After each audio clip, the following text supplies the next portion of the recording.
Welcome back to Beards on Gaming. How are you today, Mark? Oh, I'm feeling exhausted, as many people are. Why? Why are you exhausted? Just Why am I exhausted, David? just the fucking holidays? Yeah, just the most stressful time of the year for most people. Oh, dude, I know. I can't say anything about it, but holy shit, I've been working over 12 hours every day. Yeah, no. I mean, I haven't been working any additional hours. I've been working an additional day, though, and all of it has been absolutely jam-packed with stuff to do. Lovely. Oh, in case you're wondering, that's why we're doing this on Discord. Yeah, so we ended up having both a very long work week and stuff going on in our respective weekends, if you can even call them that. So we just decided to cut out the bullshit instead of getting together like we usually do another Discord episode, because those always work out so well. And since it's the end of the year, since we considered gaming years to be December into November, because I didn't I do. I didn't sign off on that. I do. Anyway. I'm doing this now because the year is more or less over. I can't think of anything. Maybe one additional thing that's coming out that I'm really excited for. Yeah. But even then, I'm not even sure if it's coming out this year. It's just like sometime in this quarter. But also, we didn't really have anything going on with our weeks besides perhaps I think we both went back to some older games and just been kind of, getting what we can out of what we already have. So there's little really to talk about besides, kind of a retrospect. But we're going to do our top 5 of the year. And before that, would you like a little icebreaker, Mark? I mean, you're going to do it anyway, so what's the point in my opinion? Oh, yeah. So I found this thing called Talk to Transformer. You found it. No, Game Grumps told me about it. But anyway. And that's a good boy. I like when you're honest, David. So I'm like, let's do one of the podcasts. So I ran it through a couple times. Most of them were garbage, but 2 of them were actually kind of made me smile. All right, hold up. Let me actually bring this up. So I wrote a generic start to our podcast that's very like what we will do. So I will tell you what it is right now. Welcome back to Beards on Gaming, shouted Dave. I'm here with my best buddy Mark to review another game. So Dave, what game are you going to hurt me with today? Asked Mark into his microphone. So I figure that's a good basis for the computer to get an idea of what our show is. It tells it all the information it needs, right? And I'm presuming that Talk to Transformer decided to write a small novel about how you constantly abuse me. And it's very poignant. Surprisingly, no. Aw. So the first response that was okay was, well, today's probably going to be ... I begin before I realize that all the chances of your dialogue are going to be going through me. The Game of Thrones, the one where the dragon roars, the orc screams, and all those stupid things, where the wizard looks like he's going to come out. What? Oh, It starts off with an existential crisis and goes into talking about Game of Thrones as told by an uninterested 30-year-old. The one with the dragons and the roar and the orcs and the wizard comes out. Good for the wizard. Good for the wizard. Yeah, I'm very happy for the wizard. Oh, is there an actual wizard in Game of Thrones? I know there's a witch. No, and she. It's no, not that I know of. Okay, so this is the other one. So I'm going to repeat the last sentence. So Dave, what game are you going to hurt me with today? Asked Mark into his microphone. Yeah. Great game, Kazumi. You told me about it the other day, shouted Dave. It's a multiplayer game with a twist of lore's water-deep and magic. The Gathering in it. It's back again on RFT since last Kickstarter. It's the ones that a shoot and gunny adventure, humans versus aliens. Yeah. That's about right. I feel like it's like if you had a stroke midway through our podcast and just started rambling about, Yeah, the ones that were doing on fucking Game Grumps were great, but those were all like fucking Sonic erotic fan fiction, which I'm guessing the computer had a lot more to pull from. All right, I have it up here. Hold on, let me type in a generic sort of deal. I almost spit my fucking tea when you said I have it up here. Yeah. All right, I'm gonna mute myself real quick so you don't hear my clackety clack of my keyboard because I have a mechanical ass keyboard. Oh, you're going to write your own? Well, yeah, I'll just do the same thing you've done, which is just the same sort of basic intro for our show, but see what comes up. All right, so I'll just ramble on about what I've been playing lately. Sure. Well, I'm muting myself now. So I've been playing a lot of. Oh my god, I'm so fucking tired.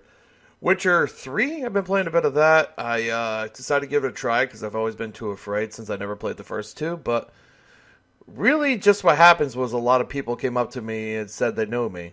Honestly, if they had a big enough pair of tits, I just figured they already knew The Witcher. But anyway, I've been playing a lot of Pokemon Shield. While the story sucks, the actually collecting all the Pokemon in the Pokedex is pretty fun.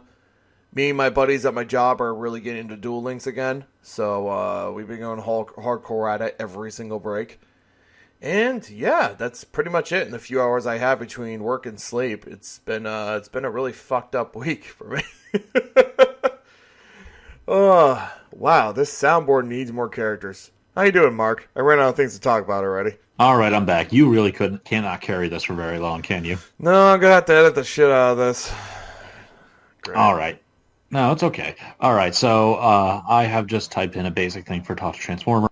I have, the full prompt I have is, "Welcome back to Beards on Gaming. How are you today, Mark?" said Dave enthusiastically. "I was fine until I came here, Dave. What games do we have today?" asked Mark. And then we're good. Okay, what do we got? All right. Complete text. Oh, you didn't proofread beforehand. That's a bad idea.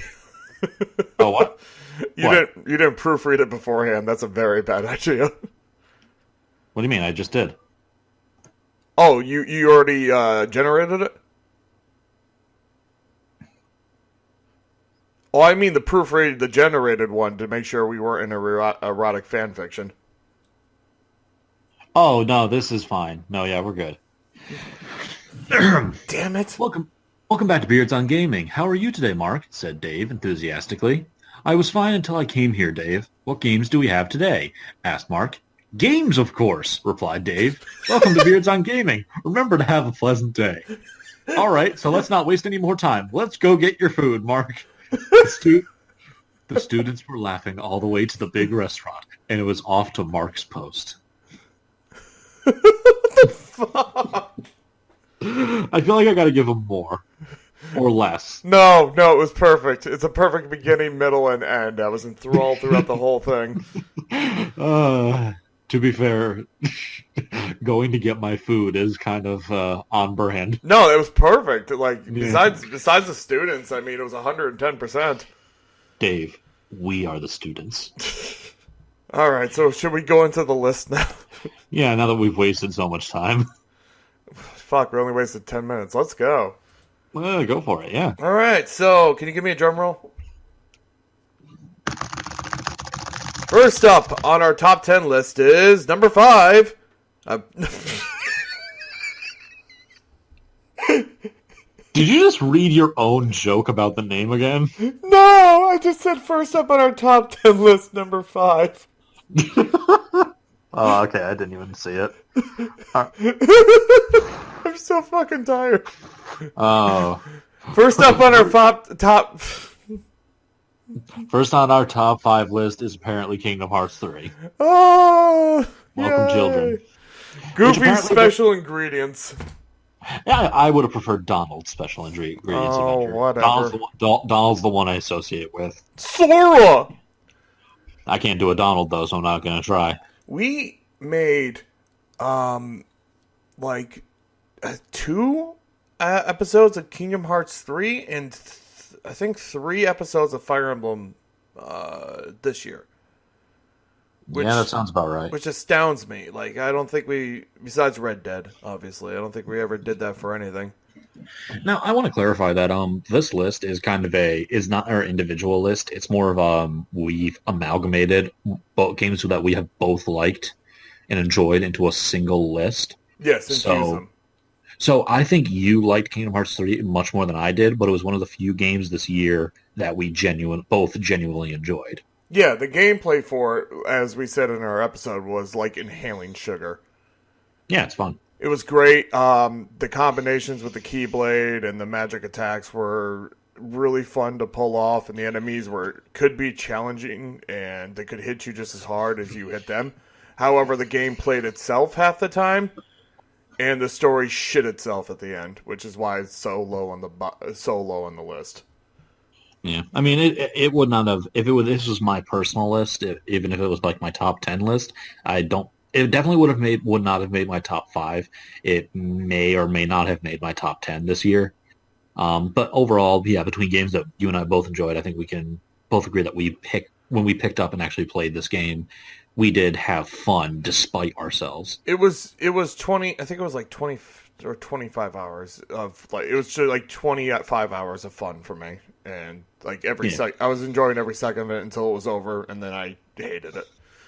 I mean, I follow a bunch of people on Twitter that are way, way, way more into this game than I am. And apparently there's something that dropped relatively recently. Is it like an announcement for the next sequel or some kind of expansion or another game? I don't know. So you know how they had Kingdom Hearts 2 Final Mix and Kingdom Hearts 1, then like Kingdom Hearts 1 Final Mix or whatever the fuck it was? Where it was the same game, it just added a bunch of shit to it and added more story to it. Sure. It looks like that's just going to be DLC. Okay. So you're going to have more shit in it and more stuff to do. It looks like during the final battle, like you just played a Sora during the final battle along with all the other Keyblade users. It looks like you're playing as the other Keyblade users in the final battle too. Gotcha. Okay. So, I mean, I didn't pay too much attention to it. It might be an excuse for me to go back and play it, but honestly, with the podcast, I don't know if that's a feasible thing I could do at this point. But yeah, for those who like Kingdom Hearts 3, I mean, it's a good excuse to go back and replay the whole fucking thing, right? I mean, for those of you who like Kingdom Hearts 3, I'm pretty sure you were already super excited for this. Yeah, well, I liked Kingdom Hearts 3, but I think I'm pretty much off the train now. I really am too. There's only so much sugar I can take. Yep, and it was fun. It was fun while it lasted, but it's not my thing anymore. It's over for me. But yeah, moving on from that, what is number 4 on the top 5 list? Seki Seki $5, which is kind of a racist joke that doesn't even work. Sekiro. Yes, which if Kingdom Hearts 3 is more of a item that you would want on the list more than I would, this is an item I would want on the list more than you. Oh, I definitely get why you have it on the list. It's like a counter-based Dark Souls, I guess I would say. I mean, yeah, because, well, the comparisons to Dark Souls are going to always be there because it's another From Software game. I definitely understand. One of the main criticisms of this is, like, it went from Dark Souls being a RPG that allowed you to play a bunch of different ways and accomplish the same thing from different angles. You could be a caster. You could just be a straight-up melee defensive fighter. You could be a quick melee fighter or strong or do all bows or what have you. And then Sekiro has only really one way to go about it, and that way is parrying. Would it be weird to say that it seems more skill-based than Dark Souls would normally be? Not at all. It is very much about it's very much about skill because there's nothing because there's almost nothing equipable. Yeah. There's no like different armor or weapons you can get outside of getting like upgrades that are part of the story. So you always have to. It's very much about you unlock new things, but you have to know how to apply it. It's not building up your number. It's about actually like getting the timing of parrying down. It's never getting a bigger number to hit the boss less times before they die. It's all about you need to understand where they're going to hit you, when they're going to hit you, what this means when they're doing this attack, and how to counter it. It is very much a skill-based Dark Souls-esque game. And I understand that it may not be what some people want from a Dark Souls game, but it was definitely incredibly fun to me. to not have to for once not have to worry about if this equipment is high enough, or if this armor set's going to work, or if this is the best way to approach boss. Like, no, there's one way to do it. Do it. Yeah. And if you don't get good, all your friends get sick. Yeah. Get good. Did that ever happen to you? I didn't die enough to notice it. I'm serious. Because if there was, because it only really happens on true death, so you can resurrect a certain amount of times. Yeah. You know what I mean? Before like having to respawn. If I was usually in a properly bad fight when I thought, okay, it doesn't matter if I how do I explain this? It doesn't matter if I have 3 or 10 or however many resurrections. If I can't beat him after this one, and if I don't get him down a certain amount after this one, I'm not going to be able to beat him. So I would eventually bail after one and not go for the true death. You know, like a hero. Like a ninja, David. That's what you are. You are a coward in that game. Oh. I think that's like the best piece of advice I got when playing that game. Is I read an article that's like, the Sekiro is a game where you play as a ninja. Be a coward. be that guy. Cheat. Wow. Because like straight up fights, you're just not going to win unless you're godly. Well, there you go. There you go. But yeah, so Sekiro is very awesome. I'm also a gigantic weeb, so quasi-feudal Japan is... Really? I haven't noticed. Yeah, no, I'm very sorry. All. I'm very sorry you had to find out this way, Dave. It's weird because I gave your bartender in this RPG Maker soundboard a samurai sword for some reason. Yeah. Weird. How coincidental. No, but Sekiro is awesome. So go for it. So yeah. Number 3 on our top 5 list is Fire Emblem and the Philosopher's Stone. Yay, the obvious joke. Yeah, it's Hogwarts. It's Harry Potter. It's Harry Potter. Do you get it? Oh, God. I wonder if you could beat the game just using mages. Probably. I mean, I'm assuming there's some sort of like hyper builds that are, say, only villagers or whatever.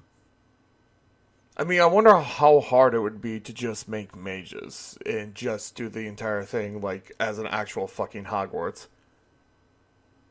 Probably not that hard. You'd have to get a shit ton of seals and a shit ton of No, I mean, it depends if you're using New Game Plus or not. Because if you're using New Game Plus, all you have to do is buy their previous level. Yeah. Enough to get, at least the basic spells for everyone. Anywho. But yeah, anyways, I really enjoyed Fire Emblem my first time through. Yeah, it was okay my second time through. And I'm sort of going back to it every now and then my third time through.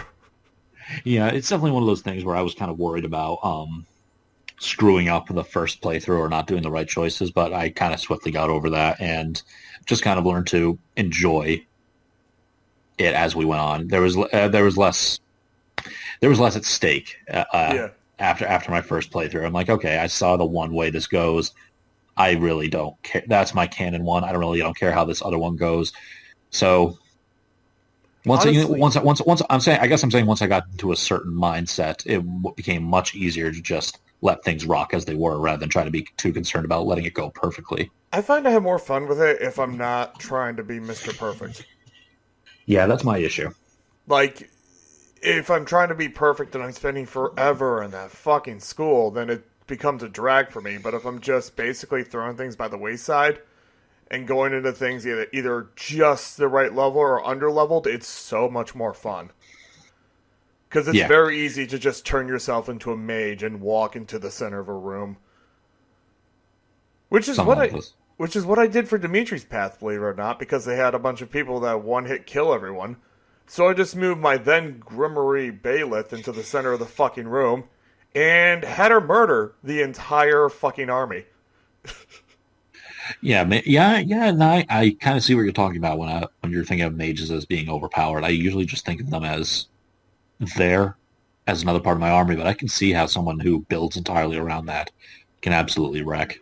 Oh yeah, because they have the highest attack, and also if you build them up to a high enough level, their dodge chance and block, like even if it gets past their block, their dodge chance will be so fucking high that the strongest moves won't touch them. Yeah. So you're just walk into the center of a room and kill everyone. The only other challenge would be mages, but since you absorb health, that's really not an issue. Yeah. So yeah, I mean, I don't really have anything else to say about it. I very much enjoyed it. The main reason it's on this list is because it is, again, not so much a game that was super good on either of our lists, but because we split the difference between games we both enjoyed. Actually, can I make it a change to the list? Go. It's kind of late, but I kind of want to change my number 5. What's up? Because of something that recently happened, I think that something actually booted Kingdom Hearts out of the number 5 spot for me. And that's that's Mario Maker 2. All right. Mario Maker 2 just released a huge update, which allows you to play as Link. Oh, neat. Yeah, and it's not just a new skin. Like, it's only in the original Mario, but Link has a sword that he attacks with. He can ground pound with the sword. He can shoot a bow and arrow, and he can throw bombs. Not to mention also dash forward with his sword and block things with a shield. All right, that's actually really neat. And I built an entire level around that shit, and it's super fucking difficult even for me. So I'm like, oh my god, that's awesome. Well, now I have to think of something I would want to put in my 5th slot, because I don't play Mario Maker, so my number 5 can't also be that. But if you or anyone else wants to try my new Mario Maker level, it's HSMYXHCTF.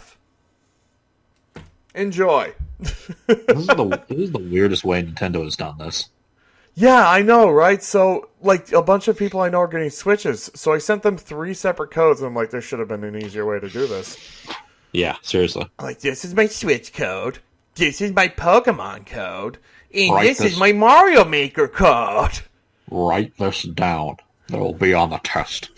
Why is Nintendo kicking ass this year at games, but so fucking terrible at hardware?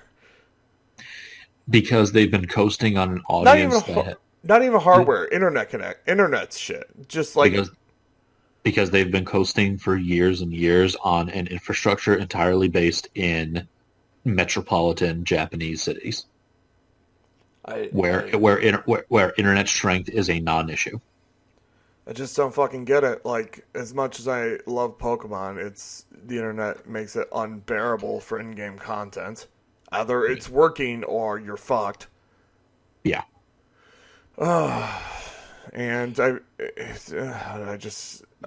can't go into it. It's so fucking bad. Wow, this top 5 list is depressing.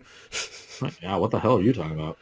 Oh. Okay, so you know what? I'll either put down my top 5s that are probably Devil May Cry 5, which was incredibly fun, or what else do I have here?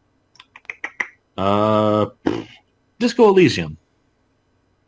You were telling me about that, I think. It is awesome. It is a goddamn work of art. Hold on. Disco Elysium. My computer's not loading. It is definitely not for everyone. But it is and that's also definitely why I didn't want it anywhere. I was going to mention it in my honorable mentions, but I definitely didn't want it on this list, because if this list is supposed to be for both of us, yeah, I didn't want to throw it on there. Yeah, I might try it back when I have time again. Yeah, it's definitely one of those things you want to sit down and just let shit rock for a while. Did you tell me about this before? I think I did. I think I may have. I know I sent you a text that's like, oh yeah, by the way, Disco Elysium is the shit. I don't know if you ever followed up on it. There's a lot of naked people I'm seeing right now. There should be at least 1, maybe 2. Let's see how much. It's $40 right now. Yeah. It's worth it. So it's just like an RPG, like a crime-solving one, or? Let me put it this way. Y'all ever play Planescape Torment? No. All right. Planescape Torment is described as a book that you play. Okay. This is that. Okay. It is entirely text-based, and there's a shit ton of it. And everything that's gameplay-wise is skill checks. that are entirely done in text. Oh, nice. I think I wanted a game like that. No, go for it. It's weird and interesting to me. I'll need. This is a game I imagine I need to play while I'm awake. Yes, so not now, David. Yeah, I'll throw that. I guess instead of my honorable mentions, I'll throw that in my top 5, and you have Mario Maker in your top 5, and we'll move on with this list. This horribly default impart list.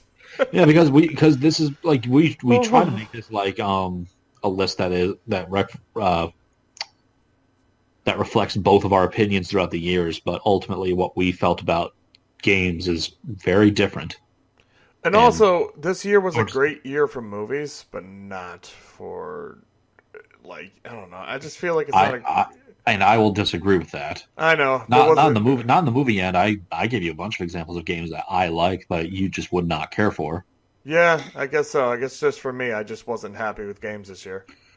Fair enough. Moving on to number 2, which I lost a joke for, so you go ahead. It wasn't a good joke. Don't worry about it.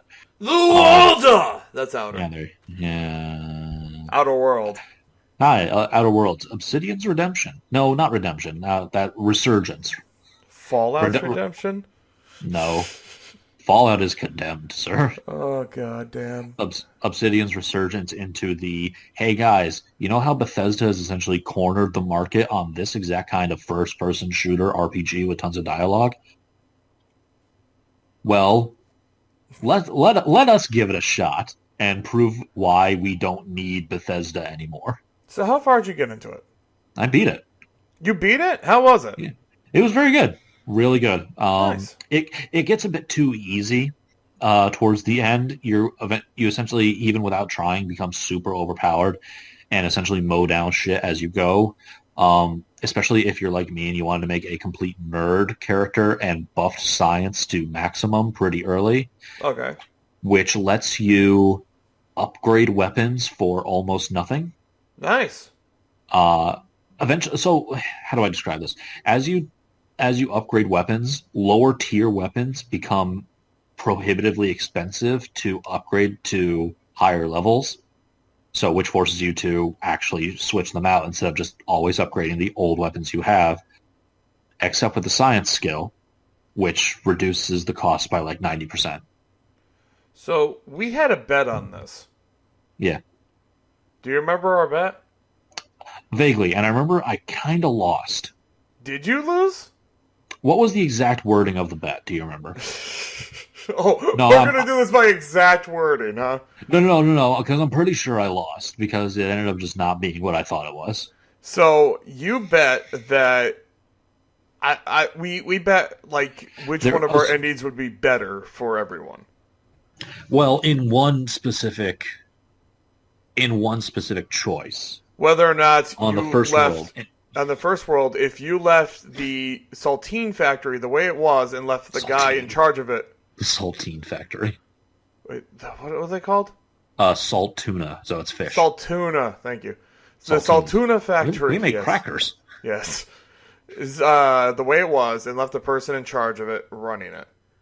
The way I did it was I shut down the factory, I put the person in charge of the rebels in charge of it, and had her use corpses as fertilizer to make vegetables.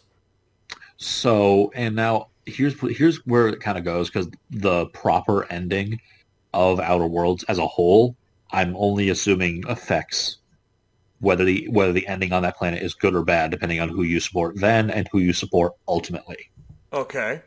So in my ending, without trying to give away too much, I was on that planet. I kept the guy in power. I kept the corporation running it, but I also peacefully convinced the deserters to return to the factories. And after I had also sided with the quote-unquote good guys at the very end of the game, that ending on that planet seemed to work out pretty well. Okay. I don't know how that works if you side with the deserters and shut down the factory, but also side with the good guys at the end. I don't know how it works if you side with the bad guys at the end and do what I did on that planet. I just know that it just worked out fairly well for my guys on my planet with my ending. Oh, so why are you worried? Because I think if you were to also do what I did and side with the good guys by the end, what also... Because I ultimately thought that it was going to be an entirely isolated choice. And I thought, like, your instance of this woman, like, being too good of an option was supposed to be, like, a red herring, kind of. Well, it wasn't Like, an easy option to get. I had to pass a fucking speech check.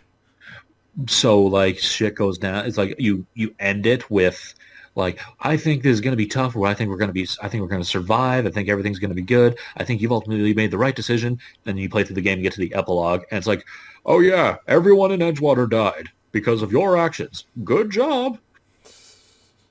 I thought it was honestly going to be that kind of subversion. I haven't heard of anything like that, so I'm assuming that yours ends perfectly fine, so long as you side with the good guys at the end as well. See, I can't find the fucking ending to that anywhere. Yeah. If you're still looking. So Outer Worlds is great. It kind of helps prove that.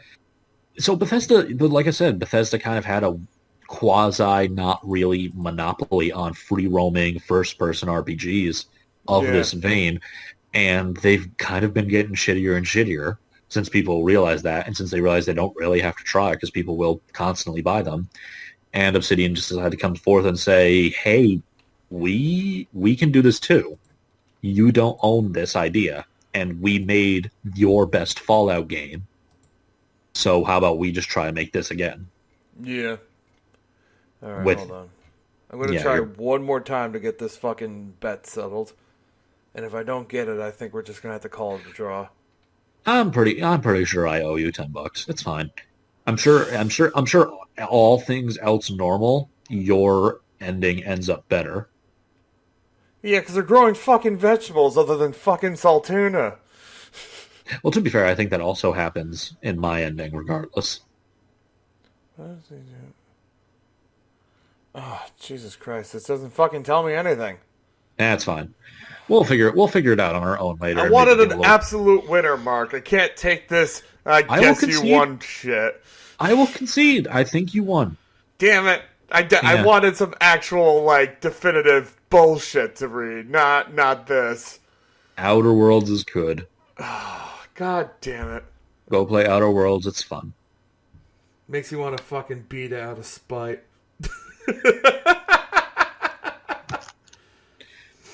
Ugh. Which brings us to our final one. Which is technically not its own game. Yes, it is. We cheated, fuckers. We did not. It's a full fucking game you pay full price for. No. Well, maybe what is it, $30? Hi, we like Final Fantasy XIV. It's Shadowbringers. Yay. There was no fucking contest this year. It's just straight up Shadowbringers. Which, it's going to be that game of the... unless they screw up the next one really, really bad, it's probably going to, in 2 years from now, whatever the fourth expansion is going to be, it's probably going to be that year's game of the year, too. You had fucking Tom Holland's The Dark Black Monkey in every fucking commercial, I mean. What? He was there.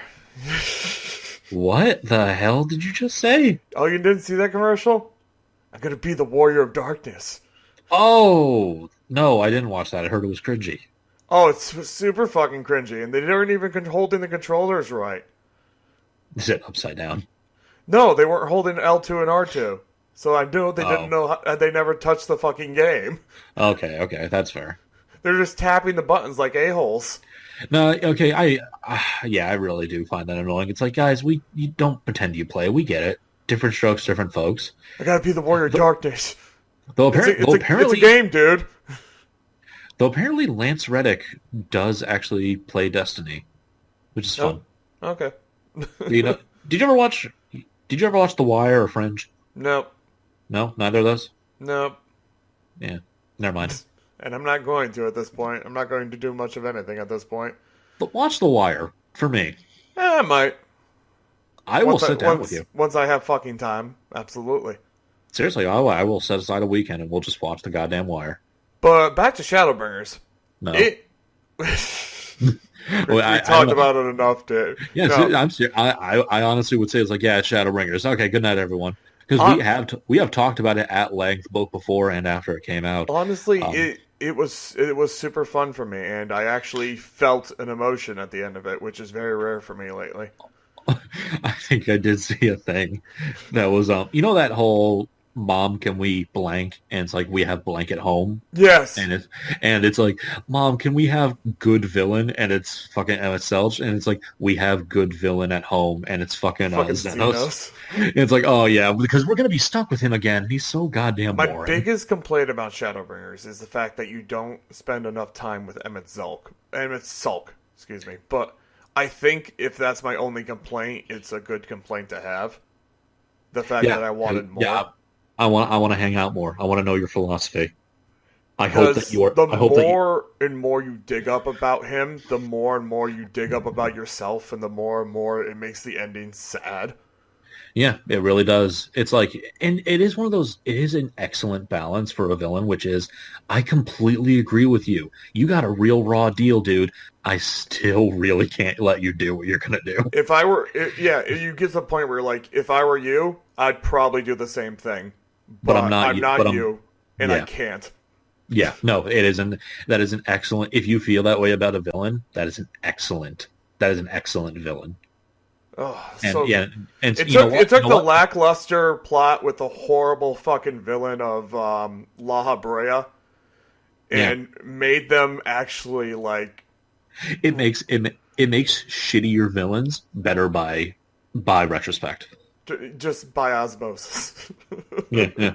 You know what? You know what? Maybe taken as a whole, there's different. There are better parts of this. If I were to take A Realm Reborn, Heaven's Word, Stormblood, and Shadowbringers as individual 4 stories, I think this would be my favorite one.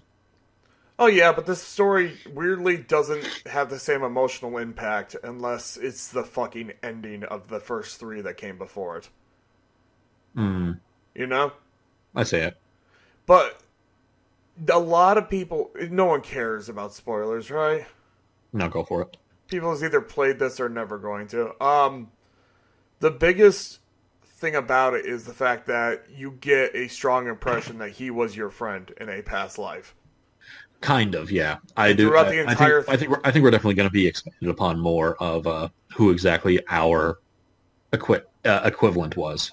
and the entire time he's trying to get you to see things his way. He's trying to show you things, and he's even like thwarting his own plans to give you a insight into the way he sees things. And it's just him trying so desperately to have a very inch of the life he had before. And I'm just like, aw. Oh, buddy, I gotta kill you. And the very last thing he says to you is, remember us. And you realize he's not just talking about the Emeraldians. He's talking about you and him. You were friends. Remember us. Yeah, like, God damn it. That's good. And with the idea that he probably had this conversation a few times before with your past life, and it still didn't stick. Ugh. He probably had to try and convince your past life of the exact same things. Do you know what's something that is pissing me off about it though? Go for it. Is the way the story's going now. Oh? I haven't gone on about. So, Elidibus, wow, I got it right. Elidibus summoned another warrior of light from another world that looks just like, fucking, what's his face Earth. there? It looks like Earth. Earth? Earth. Dun dun dun. No, what is his fucking name? The Warrior of Darkness. Edelbert or something along those lines. Albert? Albert. Yeah, it's Albert. Albert? Yeah, it's just another fucking Albert from another fucking world, and he's hunting you now. And I'm like, are you fucking kidding me? Wait, are you fucking kidding me? It's like it's just him again. It's just another fucking world version of him. Are you fucking kidding me? Does it like look and act exactly like him? It looks and acts exactly like the evil him, yes. No. Not only that, something that was interesting that was happening where you had the fucking team up of Astidian and Gaius infiltrating the Empire. Yeah. And you actually played as fucking Astidian taking on, like, the Empire's finest. Oh, okay. And I'm like, oh, man, that's interesting. And then fucking Xenos shows up. Yeah. Do you want me to spoil this for you or no? No, leave it. Okay, I just don't like the way the story's going in these two different angles. Fair enough. But yeah, so Shadowbringers is overall great. I'd say it's my favorite story of the expansion so far. The expansion itself fixes a number of things that I had issues with in the previous patches. The new classes are great. The new areas are great. I really don't have anything else to say about it because we talked about it at length. Yeah, definitely. If it counts as its own isolated game, then yeah, it's my game of the year. Yeah, mine too. I will say the next one I don't think is going to be in Garlemont. I don't think it's going to be in Garlemont. Oh. I don't know where it's going to be, but I'm pretty certain it's not going to be there. For reasons. Damn it, David. Man, go fuck yourself. Oh, I didn't tell you what reasons. I'm just saying for reasons it's probably not going to be. You could have said nothing. You could have just said, okay, we're done with the podcast now. Oh, God. What is our time, anyway? Oh, yeah, we had time. Yeah, I figure. Well, thanks for coming to this very rambling, tired podcast. Oh, my God, I'm so exhausted. But next podcast would be 2 weeks from now? Yeah. Yep, and and you said Star Wars is going to be coming out by that time. Yeah, that's Star Wars week release. Yeah. Let me just look at my calendar here. That would be the week of the 27th. Yeah, so we can do a double Star Wars review of The Mandalorian if it's done by then. Which I think it will be. Oh, is it only going to be like 6 episodes? I think it's like 6 or 7 episodes. I heard somewhere, but I can't confirm it, that it ends right before Star Wars comes out. Yeah, I guess that would work out. But I could be wrong. But yeah, we're definitely, if we can get together, we're definitely going to review the new Star Wars movie, the final of the 3. Have you seen the first 2? Yeah, no, I have. And you're kind of like lukewarm on it, right? Yeah, it's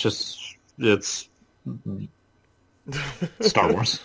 See, there's people like me that love it and accept it for what it is, but there's other people that just like, no, because I've seen shit in Star Wars that's way better than what the movies are. We've had some really good shit lately. We've had not only The Mandalorian, but that fucking what was that movie called?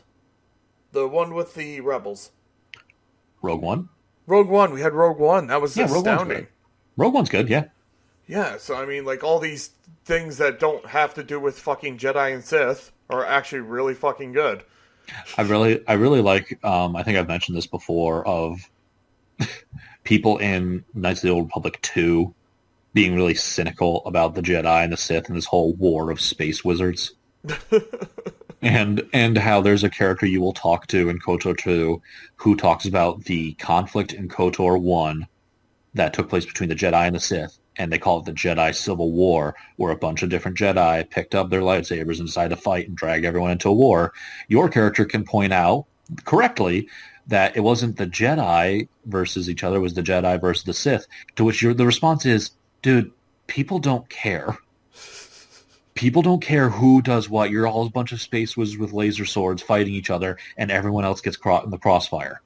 No one else cares. No one cares beyond that. And I love that interaction in that game. From my point of view, the Jedi are evil. Yeah, kind of. Thank you, Anakin. He hasn't even seen the kind of bullshit that the guys in the Old Republic Jedi go through. Oh, yeah. I mean... those guys are a bunch of fucking, psychopaths. Honestly, anyone with that sort of power really shouldn't rule over people that could be viewed as beneath them. Granted, they're technically not ruling over, but yeah, it's fucked. They seem to rule over people in that movie, do they not? Yeah, they don't have the power of the council, but at the same time, It's They have power. it's undefined. It's undefined, surprisingly enough. But yeah, it's more like they decide to intervene wherever the hell they want.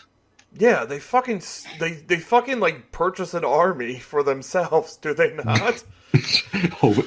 Obi-Wan arrives on a planet. Oh, hello. You must be here for the order of 1,000,000 identical men. And he's like, yes, I am here for the order of 1,000,000 identical men. Yes, how did you know? That always confused me as a kid. Like, what the fuck? Like, I don't. I would have to rewatch it, and I don't want to. Yeah, well, A, yes. B, I'm like, where did these guys come from? Who is this? That's a cool helmet, I guess. So you know how everyone says that? What's it? The first Star Wars movie is the worst. Episode 1. Oh, Phantom Menace. Phantom Menace. Thank you. I would argue strongly that Attack of the Clones is the worst thing that Star Wars has ever done, and I'm including the Christmas special. I was about to ask. Okay. No, I see the mentality. You think it's incredibly boring and just stupid instead of like entertaining. Like boring at best and fucking creepy and rapey at worst. Yeah, there's that. The main character who is an absolute creep and fucking stalker. Yes. And this is the person that they force you to sympathize with for the entire fucking movie. Apparently, both the Clone Wars-esque things, both the Genndy Tartakovsky shorts and that thing with, the 3D animated show that I never watched, apparently those are way, way, way better at explaining, like, the fall. I can vouch for one of those being better than Attack of the Clones. Which one? The one that was super fucking short. The one that's animated like Samurai Jack. Yes, that shit. If you have a chance, watch that. It is fucking amazing. It's great. I've only seen like minor clips of it, and they are all incredible. Like it's really good. I was surprised at how good that was. The 3D one though, I never got into, but that shit's still going on to this day. Well, I think the 3D one is like it was Clone Wars at one point. Then Clone Wars ended, and then it started off with Rebels, which is its own different thing. Continuation. And apparently, I do not know this for a fact. Apparently, Clone Wars is good. Rebels is eh. I don't know anything about Rebels other than like the actual things that they made canon to the story. Like time travel? No, I don't know about that. Yeah, that's fun. I know the fact that they made Clone Wars made Darth Maul coming back to life canon. Yeah, I heard about that, which is good. I don't know how I feel about that, but I do. In Rebels, I do love. I actually watched the rematch of him versus Obi-Wan, and I do love that rematch. It lasts 3 seconds. I'm not even joking. He goes for the same attack that killed his master, and Obi-Wan instantly counters it and kills him. Oh, that's nice. I'm like, he's been thinking about that moment every day of his fucking life, and that is amazing. That's fun. That is actually a nice detail. Oh, I love it so much. And then it's ruined by a clip from Rebels about how the Sith using their lightsabers as helicopters. I haven't seen that. Look it up. It's hilarious. It's there's a couple Sith like they actually look like how they do in the new game Fallen Order. They have like a double-bladed lightsaber that has like this little Mark, I think you mean Sekiro. Sure. I think you mean Sekiro in space. I don't know what this Fallen Order is. Sure. Anyway, they have these double-bladed lightsabers with like this little thing in the center that they hold on to, and they just like flip a switch and they start like rotating like helicopter blades, and they put them above their heads and they just fly around with them. That doesn't work. That doesn't make Look it up. It's hilarious. Oh, wouldn't it make more sense for them to push their hand against the ground and fly up in the air? Yeah, that would have been actually pretty cool. Instead, no, lightsaber helicopters. Okay. Star Wars is the stupidest thing. I love it. Why are people accepting that and not accepting the fact that Luke can basically project himself from across the galaxy? Dave, I don't think people are accepting it. I don't think anyone's okay with this. I do like that way that Luke went out, basically protecting a door for Hope. I kind of like that idea. It's nice. I like it. That his story became bigger than himself, and it's his story that basically saved the day. Yay. Because Luke as a character has always been basically a wet rag to me. Well, to be fair, Star Wars, especially the mainline stuff, I texted you about this the other day, and yes, people, this is the podcast now. Star Wars has always been kind of, the mainline stuff has always been creatively bankrupt to me. Because it's even back with the original three, let's think about this. What is the original New Hope? For as good as it is, what is it about? It's about a young, unassuming boy finds a magic sword and goes to fight the evil empire with an old wizened master and a drunk captain with a heart of gold, and there's some funny creatures and sidekicks and comic relief, and he fights and defeats the evil big bad guy. Bleh.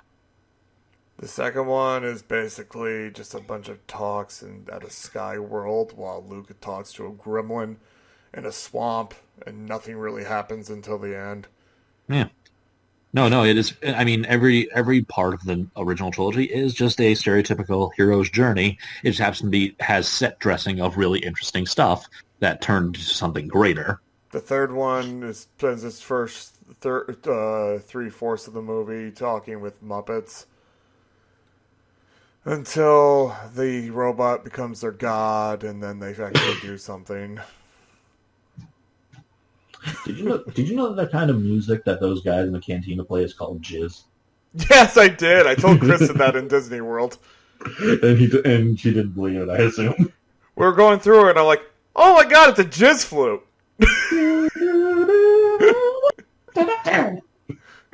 They called it something else. I don't know what they called it, but now I'm like, no, this isn't the name. This is a fucking jizz flute.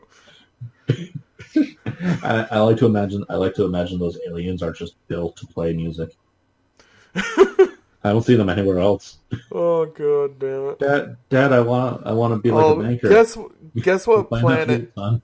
Oh, so we're watching the new Mandalorian, and I'm not going to spoil much, but Chris is like, why does every other planet in Star Wars look like fucking Tatooine? And I'm looking at it, I'm like, Chris, I'm pretty sure that's just literally Tatooine. I don't know what to tell you. It's probably just Tatooine. It was Tatooine. Oh, this isolated backwoods dust ball that everyone seems to go to. It was not only Tatooine, but it was the same exact bar in Tatooine that he goes to. Like, everything. Like, he just walks down the same exact street to the same exact fucking bar and goes to the same exact fucking booth. I'm like, Jesus fucking Christ! And there's the same alien with the weird butt mouth, and he's like, "Brr." You know the one I'm talking about. Oh, god damn it. All right, well, I think we should save the Star He walks up to a bounty hunter there, and I'm just like, oh my god, are they going to shoot first? But no, none of them shot. All right, I think we honestly got to save the Star Wars talk for next week, otherwise we're going to run out of stuff. No, we'll have plenty to talk about, because the fucking Star Wars trilogy is ending. No, it's not. All right, last question before I kick you out. Oh, good. So have you seen the new Star Wars trailer? I may have seen it like on a commercial, but I don't remember anything about it. All right. Well, you see Leia with in a dark hood with a red lightsaber. Not only a red lightsaber, but a Darth Maul lightsaber, basically. Oh, a double lightsaber. Okay. What do you think that's about, if anything? I think it's about someone really wanted a shot for the trailer. I'm getting that feeling too.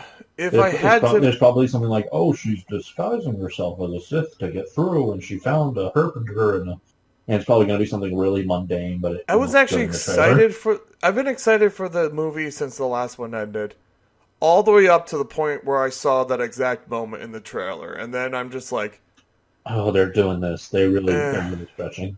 It's not going to be dramatic. It's going to be something really mundane. I'm sure it is. And If you were to actually, I don't know. Do you think there's any possible chance that they're doing a oh fuck, I always forget the name of it. That fucking Star Wars game. Star Killer there. Oh, Force Unleashed. Do you think it's going to be a Force Unleashed cloning moment? We find out that Rey is not only a clone but one of many. No. No, you don't think so? No, I think that'd be too weird. A clone of like one of the Skywalker family, and I actually really like the detail of Rhea is no one. Like, she's not descended. I like that she's not descended from anyone. She's not related to anyone. She didn't have any express training. She's just a person. I really like that detail, and I really hope they don't ruin it. I don't know. It feels like they kind of have to do something. I really hope they don't. The only reason why I say the clone thing is because when she went and looked inside of herself to find the answer of who her parents were, she found nothing but her multiple versions of herself. Well, I think that's meant to be like she raised herself. That's it. Maybe, or she might find an army of herself there waiting for her. It would explain everything. Boy, that'd be lame. She goes onto this stormy planet and lands, and there's a bunch of white-necked aliens, and they're like, "Hello, are you here for the million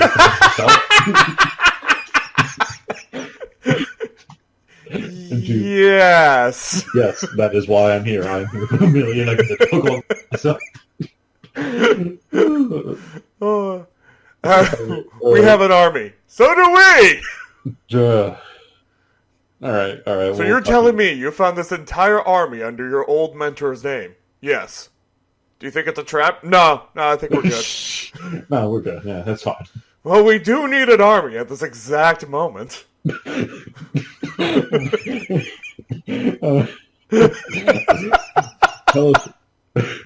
Hello, sir. Who are you? We are the million clones of identical men. We're here to fight for you now. Cool, let's go kill some droids. Wow, you guys all look exactly like the guy I'm trying to kill. I'm sure it's fine. Cool. Oh, god damn it. Okay, that does remind me, there's one awesome thing that I remember from a comic, actually. That's the prequel. Never mind. We'll talk about it next. Oh, you just tease my ball sack like that? No, because I remember I told you. You told me? I told you about it. I didn't tell the podcast. So we'll talk about it next week. Fine. I'll talk to you later. Yes, goodbye. Peace, guys.